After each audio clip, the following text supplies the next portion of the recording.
Hey, my name is Ben. Thanks for stopping by. So tonight I am in my garage. There's the Mustang hood hanging there. And I am in need of a one-shot wonder. For those of you who have been following my channel, you may or may not have noticed that I've been uploading a video almost every day. Pretty much every day. Yesterday it was like a little past midnight when I posted my video, which was a little bit disappointing. I published it in a different time zone, so it still technically was yesterday, sort of. But anyway, I'm trying to upload a video every single day. So right now, today, I haven't had any time to do any editing at all. And so I'm just going to do kind of a fun little video here. I'm in my garage, and there's a couple of things that I want to show you. So I'm really excited about the lighting in here. I think I told you guys in another video that I've got my shelving up here temporarily so that I could kind of get stuff out of the way so that I could work on the car, because I'm going to put this engine into the car, and that's a whole bunch of upcoming videos. And so I've had to get the garage kind of ready to go temporarily, but within the next month or two I am going to hopefully insulate the garage. We're going to be ordering a new garage door to be putting in here with the opener, and we've got a ton of work to do in here, including a lot of wiring. But garage lighting, or lighting for a shop, is super nice, and the key thing to remember with it is that you should put in lots of lights. And so you can see that I've got these 4-foot lights here. These are LED lights. I'll show you what they look like here in the box. Right here, these are 4200 lumen lights that use 50 watts of energy. They were just at the home center. I think they were like 15 bucks a piece or something like that. So we got those lights ready to go in. I put in half of them, so I have 8 of them here, and I'll have a total of 16 when it's all done. And I'm really loving the amount of light in here. Maybe I'll do a dedicated video on how many foot candles or something. I think that's what they call it. There's a way you can rate the number of lumens per square foot that you want to have for different applications. And so that's something that I want to learn more about so I can make a video about it. But anyway, so yeah, this is my garage. This is what it looks like right now. And I'm kind of sad to cover up these walls because they're so cool looking. I just really love the way they did this. The old wood going up and down like this. It's just really beautiful, but unfortunately, it's all going to have to be covered up. Is beautiful the wrong word? I don't know. It's rustic, I guess. And then here I want to show you my speakers. I bought these when I was like 16. They're creative speakers, and I built this shelf bracket for them. So this is a piece of, I don't know, that fiber board stuff, and I just painted it black with spray paint. And then I built this custom little box here that sits on top of, and all the wires for the speakers are contained behind that. And then this little stand here that we have Amazon sitting on, I won't say the name so I don't trigger anything, was actually originally for a Creative Zen Vision M, which was like an iPod alternative. It was better than an iPod. It was like 60 gigabytes or 30 gigabytes, I can't remember, and it was revolutionary. But anyway, I'm getting really hung up on this stuff. And so then I also made these little shelf brackets here, or these brackets for the actual speakers, and you can see my high quality weld job there. I almost melted through that back 1/4-inch plate with the amount of weld I put on there. But you know, gotta learn, I guess, somehow.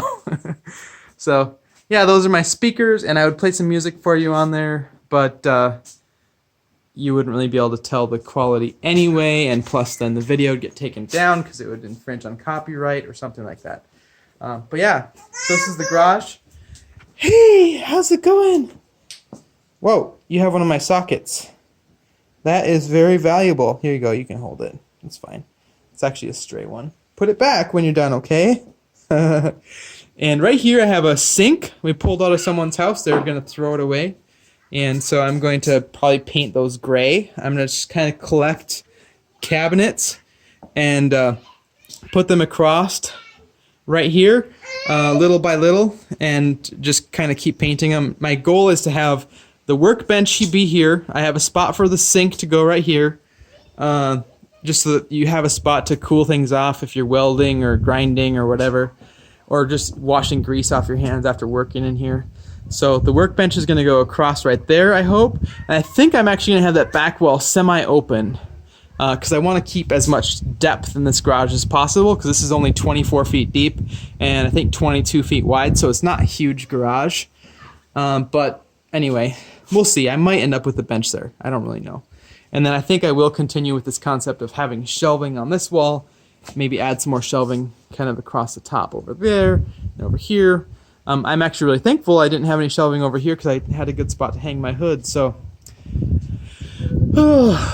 lots of things to do. I'm excited about it all. There's a lot of projects that can happen.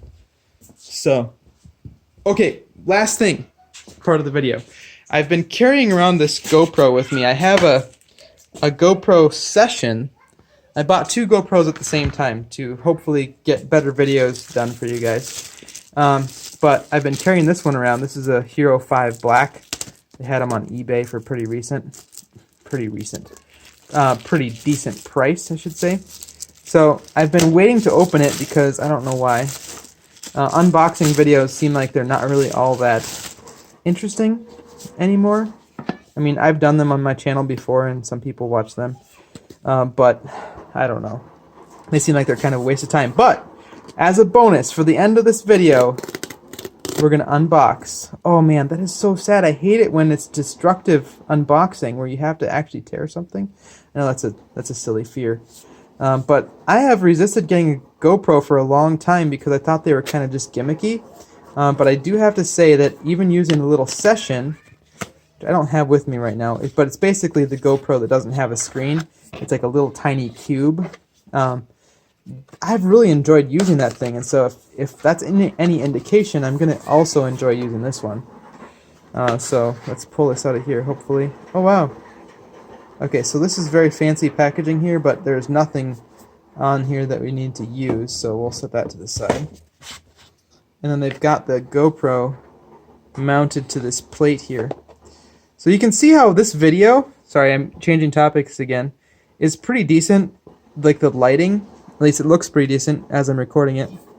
And that's just thanks to having lots of lights here in the shop. So, I don't know, it's a little bit of added expense, but I'd highly recommend putting lots of lights in your garage or your workshop or what have you. Alright, so this opens like this, and like this, and like this, and like this. This is pretty complicated actually, I have to say.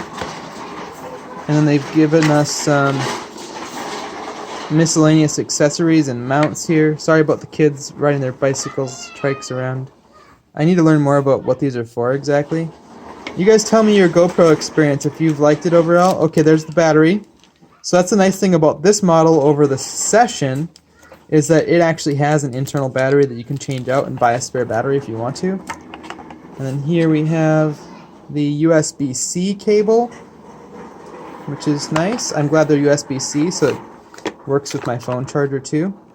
So yeah, there it is. It's a nice looking little unit. Okay, let's see. So let's unclip this thing. I know that... I'll take this out of the box. On the back here, I think we just unlatch it like this. Is that right? Yeah, there we go. And then this flips back, I believe. Yeah, there we go. And then the camera should slide out of this. And then we'll be reusing that mount for lots of different things, but this way we can get a look at the camera. So, yeah, it's a pretty nifty little deal. So let's open up the bottom here. Is that a button? It's a button. See, obviously I really don't know what I'm doing here. Kind of looking through the camera at it. Oh, there we go. There it pops open. And you can see the spot where you put the battery, also where you put the micro SD card. So anyway, we're going to go over and have hamburgers at my dad's place, so I got to wrap up this video. But this has been the one-shot wonder garage video. And thank you for helping me be brave enough to open my GoPro finally. Have anything to say, honey? Just, are we going? Yeah, we're going to go have hamburgers, but I'm making a video to put up. So, Okay. anything you want to say in the I don't video? want to miss supper. Oh, all right. We'll talk to you later after supper sometime tomorrow. All right. So, hopefully we'll have this Mustang here done soon. Oh, talk to you in the next video. Thanks for watching, if you made it this far. And hit that thumbs up button and subscribe down below for more videos like this one. And if you have any questions, please just let me know down below. Like I said, I am trying to put up a video every day, so I am looking for more content, kind of. I have some that's backlogged, like I said in another video, that I'm continuing to upload, and some of that stuff is not all that amazing anyway. So I'm really working on developing this, and we'll see where it goes. Love the lights. Talk to you later.